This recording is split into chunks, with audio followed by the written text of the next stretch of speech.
शरद पवार या अजीत पवार, चाचा भतीजा में कौन किस पर भारी, एग्जिट पोल में हुआ बड़ा खुलासा। जी हाँ, महाराष्ट्र की लड़ाई में चाचा शरद पवार और भतीजे अजीत पवार दोनों की पार्टी चुनावी मैदान में आमने सामने है। एबीपी न्यूज सी वोटर के सर्वे ने चौंकाने वाला आंकड़ा दिया है। महाराष्ट्र में सभी 48 लोकसभा सीटों को लेकर 1 जून को एग्जिट पोल के आंकड़े सामने आए। एबीपी सी वोटर की ओर से जारी एग्जिट पोल 2024 के नतीजों के मुताबिक महाराष्ट्र में महायुति और महाविकास अघाड़ी के बीच कांटे की टक्कर दिख रही है। महायुति को यहाँ 24 सीटों पर बढ़त मिलती दिख रही है। वहीं इंडिया अलायंस के तहत एमबीए को 23 सीटों पर बढ़त दिखाया गया है। वहीं अन्य के खाते में 1 सीट जाती दिख रही है। महाराष्ट्र की कुल 48 लोकसभा सीटों पर कुल 5 चरणों में वोटिंग हुई थी। एबीपी सी वोटर सर्वे के मुताबिक महायुति में शामिल बीजेपी को 17 सीटें मिलने का अनुमान लगाया गया है। महायुति में सीट शेयरिंग फार्मूले के तहत राज्य में बीजेपी ने 28 सीटों पर चुनाव लड़ा। सीएम एकनाथ शिंदे गुट वाली शिवसेना को 6 सीटों पर बढ़त मिलने का अनुमान है। वहीं डिप्टी सीएम अजीत पवार की पार्टी एनसीपी के खाते में 1 सीट जाती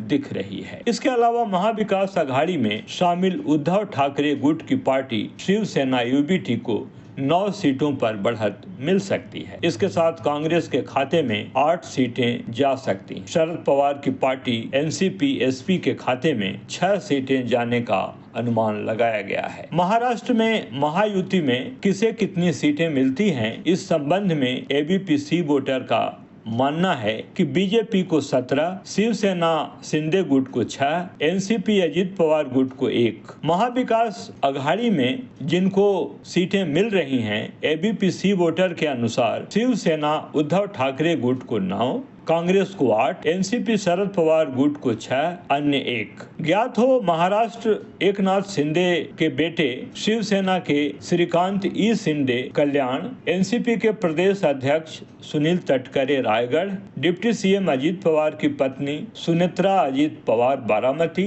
अरविंद सावंत मुंबई दक्षिण, कांग्रेस की वर्षा गायकवाड़ मुंबई उत्तर मध्य, बीजेपी के नितिन गडकरी नागपुर और पंकजा मुंडे बीड़, बीजेपी नेता पीयूष गोयल शामिल हैं। इसके अलावा एनसीपी एसपी प्रमुख शरद पवार की बेटी सुप्रिया सुले बारामती और नवनीत कौर राणा अमरावती हैं। ये महाराष्ट्र की मुख्य हस्तियां हैं जो चुनावी मैदान में हैं और जिनके भाग्य का फैसला जनता 4 जून को सुनाएगी। बहरहाल आप इस खबर पर क्या कुछ कहना चाहते हैं, खबरवाल के कमेंट बॉक्स में जरूर लिखें।